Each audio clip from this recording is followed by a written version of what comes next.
लेकिन पैंगोंग में जो पंगा लेने की कोशिश की उसके बाद उसको कितना भुगतना पड़ा है ये बताएंगे सुमित, और उस जगह ले जाकर आपको बताएंगे जहां ये घटना पेश आई है। सुमित, देखिए, सबसे इंपॉर्टेंट है इस समय दिनेश ये बात जानना कि आखिरकार ये पूरी लोकेशन कौन सी थी। अगर आप देखें, ये ग्राफिक्स के जरिए हम आपको समझा रहे हैं, स्पेशली उन लोगों के लिए जो इस इलाके से वाकिफ नहीं है, जो अपने घरों में बैठकर ये देखना चाहते हैं कि आखिरकार चीन का ये अग्रेशन किस तरीके से बढ़ता जा रहा है। दिनेश, ये पूरा इलाका अगर आप देखें, खासतौर पर ये पैंगोंगसो का इलाका है। पैंगोंगसो यानी करीबन 134 से 135 किलोमीटर की ये पूरी की पूरा ये रिवर है, और इसी लेक के आसपास, माफ कीजिएगा, इस लेक के आसपास फिंगर्स में इलाका बटा हुआ है, यानी फिंगर 8 से फिंगर 8 तक का जो इलाका है, फिंगर 1 से फिंगर 8 तक का इलाका, यहां पर फिंगर 4 से 8 के बीच में हमारी म्यूचुअल पेट्रोलिंग हुआ करती थी। ये नॉर्दर्न इलाका था जो फिंगर एरिया है, लेकिन इसी के साउथ में, इसी के साउदर्न पार्ट में चुशूल का इलाका है। और 29 से 30 तारीख को रात को करीबन 12 बजे के बाद चीन ने एकाएक अपनी मोबिलाइजेशन इन इलाकों में बढ़ा दी। 200 से ज्यादा सोल्जर्स को वो लेकर यहां पहुंचे, जिसके अंदर ना सिर्फ उनके पास हैवी व्हीकल्स थे बल्कि हैवी इक्विपमेंट थे। और मैं चाहूंगा सुमित, आप जहां खड़े हुए हैं, आप इस विहंगम तस्वीर में जहां खड़े हुए हैं, एक बार हाथ हिलाएं ताकि दर्शकों को यह दिखे कि आप कहां पर खड़े हुए हैं और कहां खड़े होकर आप इसके बारे में बता रहे हैं। एक बार हाथ का इशारा कीजिए। ये खड़े हुए हैं आप, ये खड़े हुए हैं आप, और ये मैं संवरण नहीं कर सकता, यहां खड़े होकर इस पर बात करने का अफोर्ड नहीं कर सकता। मैं आपके पास ही पहुंच रहा हूं सुमित, आप एक्सप्लेन करना जारी रखें। बिल्कुल दिनेश, ये इलाका हम लगातार उस इलाके पे खड़े होकर आपको वर्चुअली यहां से समझा रहे हैं कि आखिरकार वो इलाका है क्या। और आप पूरे इलाके को देखें, फिंगर 4 से फिंगर 8 के बीच में म्यूचुअल पेट्रोलिंग को मई में रोका था, और इसी के बाद खास तौर पर अब सर्दर्न बैंक में, यानी सर्दर्न जो इसका इलाका है, जो साउथ का इलाका है, वहां पर चीन ने 29 तारीख से करीबन 29 और 30 तारीख को ये हैवी मोबिलाइजेशन करने की कोशिश की, और उसका मकसद था इस इलाकों के अंदर पहुंचकर, दिनेश आप भी यहां मौजूद हैं, आप समझे अब जरा कि इस पूरे इलाके अंदर पहुंचने के बाद उसकी कोशिश थी कि साउथ ये चुशूल के इलाके के माउंटेन्स की पीक को कैप्चर कर लेना, या फिर अपनी एक बात जो हम लगातार सुन रहे हैं सुमित कि यहां पर फिंगर नंबर 4 से उसने दिखाने के लिए, जब पहले डिस्कलेशन डिसएंगेजमेंट की बात हुई तो फिंगर नंबर 4 के पीछे उसने कुछ एक लोगों को अपने भेजना शुरू किया, लेकिन रिजेस से उसके लोग, नकल से उसके लोग नहीं हटे। इसकी वजह क्या थी और क्या वहां उसने बंकर बना लिया? और इधर जब वो दक्षिणी इलाके में जाकर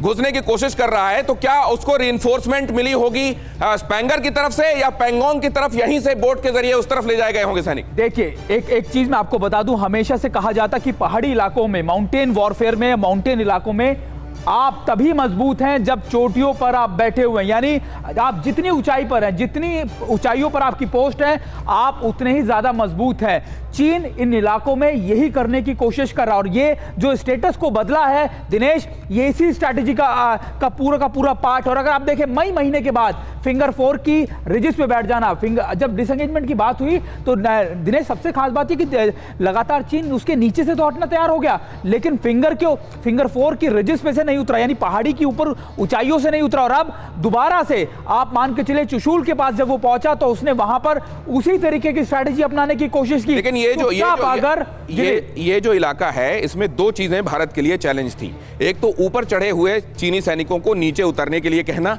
और दूसरे जो पेट्रोल वो कर रहे थे, उन्होंने अब हैवी पेट्रोल बोट्स लगा दी थी। उन्होंने यहां पर 928 बी 928 ये पेट्रोल बोट लगा दी थी, और उसके लिए भारत ने एयरलिफ्ट करके अपने हैवी वेसल्स, पेट्रोल वेसल्स वहां पहुंचाए थे। क्या बात ऐसी थी कि उनको इस पोस्चरिंग के बावजूद उनको उतना पीछे नहीं ढकेला जा सका जितना चाहिए था? देखिए, मैं आपको बार बार कह रहा हूं कि पेट्रोलिंग का जो पॉइंट है, फिंगर 4 पे जो उन्होंने रोका हुआ है पेट्रोलिंग, हमारी म्यूचुअल पेट्रोलिंग, उसका मकसद यही था कि भारत को आगे। तो क्या जमीन के जरिए जो पेट्रोलिंग हो रही थी उसको वहां रोका है, लेकिन क्या जो वाटर बॉडी है उसमें हमारे वेसल्स क्या उस तरफ फिंगर 8 के सामने तक जा रहे थे? नहीं, पेट्रोलिंग दो तरीके से होती थी दिनेश, पेट्रोलिंग, फुट पेट्रोलिंग भी हुआ करती थी और बोट से पेट्रोलिंग भी। दोनों पेट्रोलिंग उसने रोक दी फिंगर 4 के आगे के इलाके में।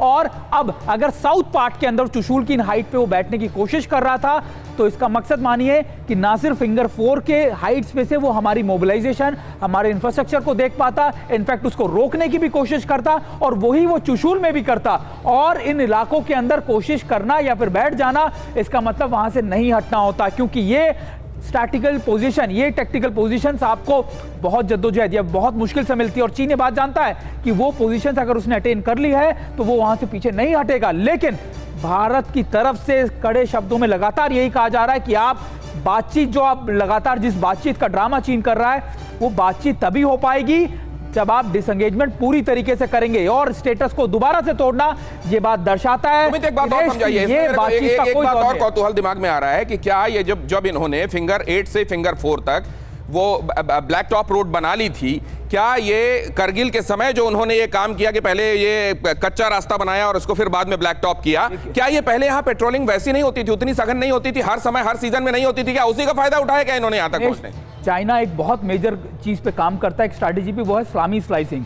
यानी धीरे धीरे धीरे धीरे धीरे करके आपके इलाकों में घुसपैठ करना। पहले वो 2 कदम बढ़ेगा, फिर 1 कदम पीछे हटेगा, फिर दोबारा से 3 कदम आगे बढ़ेगा, फिर 2 हटेगा। उसकी स्ट्रैटेजी इसी पॉइंट पे रहती है और सालों साल कारगिल से अब तक दिनेश ये कई बार मौके। अब एक बार क्विकली मेरे को ये बताइए कि यहाँ इसका दक्षिणी, ये जो हम देख रहे हैं, ये असल में नॉर्थ की तरफ जो पहाड़ियां हैं और नॉर्थ की तरफ का जो पैंगोंग का इलाका है वो हम देख रहे हैं, लेकिन इसके दक्षिणी हिस्से में चुशूल की तरफ का जो एरिया है वहां पर ये झड़प होती है और उसके उस तरफ एक और झील है, छोटी झील, जिसका नाम है स्पेंगर।